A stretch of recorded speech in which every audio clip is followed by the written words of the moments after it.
Hi hello ನಮಸ್ಕಾರ friends, welcome back to Meghna's cooking channel. ಇವತ್ತಿನ special recipe ಏನಪ್ಪ ಅಂದರೆ ಸಾಬುದಾನ್ನ ಬಳಸ್ಕೊಂಡು ಒಂದು ಪರೋಟ ಮಾಡ್ತಾಯಿದ್ದೀನಿ. ಇದು ವ್ರತ, ಪೂಜೆ ಹಾಗೆ ಹಬ್ಬ ಹರಿದಿನಗಳಲ್ಲಿ ಉಪವಾಸವಿದ್ದಾಗ ಈ ಪರೋಟನ ತಿನ್ಕೋಬೋದು. ಹಾಗೆ ನಮ್ಮ ದೇಹ ತುಂಬಾ ಉಷ್ಣ ಆದಾಗ ಬೇಸಿಗೆ ಟೈಮಲ್ಲಿ ಇದನ್ನು ತಿಂದ್ಕೊಂಡ್ರೆ ದೇಹದ ಉಷ್ಣತೆಯೂ ಕಡಿಮೆ ಆಗುತ್ತೆ, ತುಂಬಾ ಆರೋಗ್ಯಕ್ಕೆ ಒಳ್ಳೆಯದು. ಈ ಸಾಬುದಾನ್ ಪರೋಟ ಮಾಡೋದು ತುಂಬಾ ಈಸಿ, ಹಾಗೆ ತುಂಬ ಟೇಸ್ಟಿಯಾಗಿರ್ತವೆ. ತುಂಬಾ ಸಾಫ್ಟ್ ಆಗಿರೋಂಥ ಈ ಪರೋಟನ ಮೊದಲೇ ಬಾರಿ ಅಡುಗೆ ಮಾಡ್ತಾ ಇರೋರು ಹಾಗೆ ಅಡುಗೆನ ಕಲಿತಾ ಇರೋರಿಗೆ ತುಂಬಾ ಹೆಲ್ಪ್ ಆಗುತ್ತೆ, ಯಾವುದೇ ಕಾರಣಕ್ಕೂ ಹರಿಯೋದಿಲ್ಲ. ಎಲ್ಲ ಪರೋಟಕ್ಕಿಂತನೂ ಈ ಸಾಬುದಾನ್ ಪರೋಟ ಮಾಡೋದು ತುಂಬಾ ಕ್ವಿಕ್ಕಾಗಿ ಮಾಡ್ಕೋಬಹುದು, ತುಂಬಾ ಚೆನ್ನಾಗಿರುತ್ತೆ. ನೀವು ಒಂದ್ಸರಿ ಟ್ರೈ ಮಾಡಿ. ಹಾಗೆ ಯಾರೆಲ್ಲ ನಮ್ಮ ಚಾನಲ್ನ ಮೊದಲೇ ಬಾರಿ ನೋಡ್ತಾ ಇದ್ರೋ ಅವರು ಸಬ್ಸ್ಕ್ರೈಬ್ ಮಾಡ್ಕೊಳ್ಳಿ, ಹಾಗೆ ಪಕ್ಕದಲ್ಲಿರೋ ಬೆಲ್ ಐಕನ್ನ ಪ್ರೆಸ್ ಮಾಡಿ. ಹಾಗಿದ್ರೆ ಈ ಸಾಬುದಾನ್ನ ಬಳಸ್ಕೊಂಡು ಪರೋಟನ ಹೇಗೆ ಮಾಡೋದು ಅಂತ ನೋಡ್ಕೊಂಬರೋಣ ಬನ್ನಿ. ಮೊದಲಿಗೆ ನಾನಿಲ್ಲಿ ಒಂದು ಬೌಲಷ್ಟು ಸಾಬುದಾನ್ನ ತೊಗೋತಾ ಇದ್ದೀನಿ, ಅಂದರೆ ಸಬ್ಬಕ್ಕಿನ ತೊಗೊತಾ ಇದ್ದೀನಿ. ಒಂದು ಪ್ಯಾನ್ನ ಬಿಸಿಗೆ ಇಟ್ಬಿಟ್ಟು, ಪ್ಯಾನ್ ಬಿಸಿ ಆದಮೇಲೆ ಈ ಸಾಬುದಾನ್ನ ಹಾಕಿಬಿಟ್ಟು ಜಸ್ಟ್ 2-3 ನಿಮಿಷ ಫ್ರೈ ಮಾಡ್ಕೋಬೇಕು. ಫ್ರೈ ಮಾಡಿಕೊಂಡ್ರೆ ಸ್ವಲ್ಪ ಜಾಸ್ತಿ ಕ್ರಿಸ್ಪಿ ಆಗ್ತವೆ.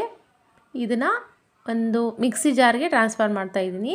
ಬಿಸಿ ಮಾಡಿ ಹಾಕ್ಕೊಳ್ಳೋದ್ರಿಂದ ಬೇಗನೆ ನುಣ್ಣಗೆ ಪುಡಿ ಆಗುತ್ತೆ, ಹಾಗಾಗಿ ಮಾತ್ರ ಬಿಸಿ ಮಾಡೋದು. ತುಂಬ ಹೊತ್ತು ಗ್ರೈಂಡ್ ಮಾಡಬೇಕು, ಜಾಸ್ತಿ ತರಿ ಇರಬಾರ್ದು, ನುಣ್ಣಗಾಗಿರಬೇಕು.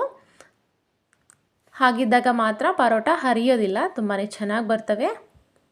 ಹಾಗೆ ಇದಕ್ಕೆ ನಾನು 2 ಬೇಯಿಸ್ಕೊಂಡಿರುವಂತಹ ಆಲೂಗಡ್ಡೆನ ತುರಿದ್ಬಿಟ್ಟು ಹಾಕ್ತಾಯಿದ್ದೀನಿ. ನೋಡಿ, ಸ್ಮ್ಯಾಶ್ ಮಾಡಿ ಹಾಕೋದಕ್ಕಿಂತ ಈ ರೀತಿ ತುರಿದ್ಬಿಟ್ಟು ಹಾಕಿದರೆ ತುಂಬಾ ಚೆನ್ನಾಗಿ ಬರುತ್ತೆ. ಇಲ್ಲಿ 2 ಹಸಿರು ಮೆಣಸಿನ್ಕಾಯಿನ ಚಿಕ್ಕದಾಗಿ ಕಟ್ ಮಾಡ್ಕೊಂಡು ಹಾಕ್ತಾಯಿದ್ದೀನಿ. ಹಾಗೆ ಸ್ವಲ್ಪ ಕೊತ್ತಂಬರಿ ಸೊಪ್ಪನ್ನು ಹಾಕ್ತಾಯಿದ್ದೀನಿ. ಇಲ್ಲಿ ಶುಂಠಿ ಬೆಳ್ಳುಳ್ಳಿ ಪೇಸ್ಟ್ನ ಯೂಸ್ ಮಾಡ್ತಾಯಿದ್ದೀನಿ. ವ್ರತ ಪೂಜೆ ಮಾಡಿದಾಗ ಉಪವಾಸ ಇದ್ದವರು ಇದನ್ನು ಸ್ಕಿಪ್ ಮಾಡ್ಕೋಬೋದು. ಹಾಗೆ ರುಚಿಗೆ ತಕ್ಕಷ್ಟು ಉಪ್ಪನ್ನ ಹಾಕೊಂಡ್ಬಿಟ್ಟು ಚೆನ್ನಾಗಿ ಮಿಕ್ಸ್ ಮಾಡಿ, ನೀರನ್ನ ಹಾಕದೆ ಮುಂಚೆನೇ ಹಾಗೆ ಕಲಿಸ್ಕೋಬೇಕು. ಆಲೂಗಡ್ಡೆ ನೀರಲ್ಲೇ ಇದನ್ನು ಚೆನ್ನಾಗಿ ಮಿಕ್ಸ್ ಮಾಡಿಕೊಂಡು ಹೀಗೆ ಗಟ್ಟಿಯಾಗಿ ಕಲಿಸ್ಕೋಬೇಕು. ಆಮೇಲೆ ನೀರು ಬೇಕು ಅನಿಸಿದರೆ ಮಾತ್ರ ಸ್ವಲ್ಪ ನೀರನ್ನ ಹಾಕ್ಕೊಂಡ್ಬಿಟ್ಟು ಚಪಾತಿ ಹಿಟ್ಟಿನ ಹದಕ್ಕೆ ಕಲಿಸ್ಕೋಬೇಕು. ಕಲಿಸ್ಕೊಂಡ ನಂತರ ಇದನ್ನೇನು ರೆಸ್ಟಿಗೆ ಬಿಡಬೇಕು ಅಂತೇನಿಲ್ಲ, ಡೈರೆಕ್ಟಾಗಿ ಹಾಗೇ ಮಾಡ್ಬೋದು. ಸ್ಮಾಲ್ ಪೋರ್ಷನ್ನ ತೊಗೊಂಡ್ಬಿಟ್ಟು ಚಿಕ್ಕದಾಗಿ ಒಂದು ಉಂಡೆನ ಮಾಡಿಕೊಂಡು ಸೈಡಿಗೆ ಎತ್ತಿಟ್ಕೊಳ್ಳೋಣ.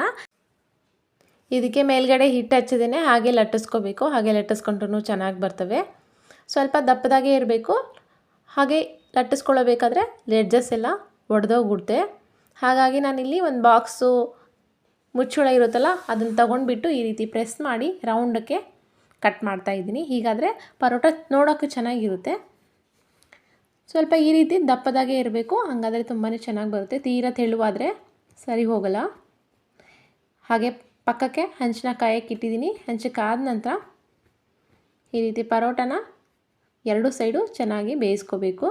ಮೀಡಿಯಮ್ ಫ್ಲೇಮಲ್ಲಿ ಇಟ್ಕೊಂಡು ಚೆನ್ನಾಗಿ ಬೇಯಿಸ್ಕೊಂಡ ನಂತರ ಮೇಲ್ಗಡೆ ತುಪ್ಪ ಅಥವಾ ಎಣ್ಣೆ ಹಚ್ಚಿಬಿಟ್ಟು ಹೀಗೆ ನಿಧಾನ ಉರಿಲಿ ಬೇಯಿಸ್ಕೊಂಡ್ರೆ ಸಾಬುದಾನ್ ಪರೋಟ ರೆಡಿಯಾಗುತ್ತೆ. ಇದನ್ನು ಬೆಳಗಿನ ಬ್ರೇಕ್ಫಾಸ್ಟ್ಗೆ ಹಾಗೆ ಲಂಚ್ ಬಾಕ್ಸಿಗೂ ಕೂಡ ಯೂಸ್ ಮಾಡ್ಬೋದು. ತುಂಬಾ ಡಿಫ್ರೆಂಟ್ ಟೇಸ್ಟ್ ಕೊಡುತ್ತೆ. ನೀವು ಒಂದ್ಸರಿ ಟ್ರೈ ಮಾಡಿ. ಹಾಗೆ ಟೇಸ್ಟ್ ಹೇಗೆ ಬಂತು ಅಂತ ಕಮೆಂಟ್ ಮೂಲಕ ನನಗೆ ತಿಳಿಸಿ. ಈ ರೆಸಿಪಿ ತುಂಬಾ ಇಷ್ಟ ಆಗಿದೆ ಅನ್ಕೋತೀನಿ. ಇಷ್ಟವಾದರೆ ಲೈಕ್ ಮಾಡಿ, ಶೇರ್ ಮಾಡಿ, ಸಬ್ಸ್ಕ್ರೈಬ್ ಮಾಡಿ. ಹಾಗೆ ಪಕ್ಕದಲ್ಲಿರೋ ಬೆಲ್ ಐಕನ್ನ ಪ್ರೆಸ್ ಮಾಡಿ. ಸದಾ ನಮ್ಮ ಚಾನಲ್ನ ಹೀಗೆ ವಾಚ್ ಮಾಡ್ತಾಯಿರಿ. Keep watching. Thanks for watching. ಧನ್ಯವಾದಗಳು.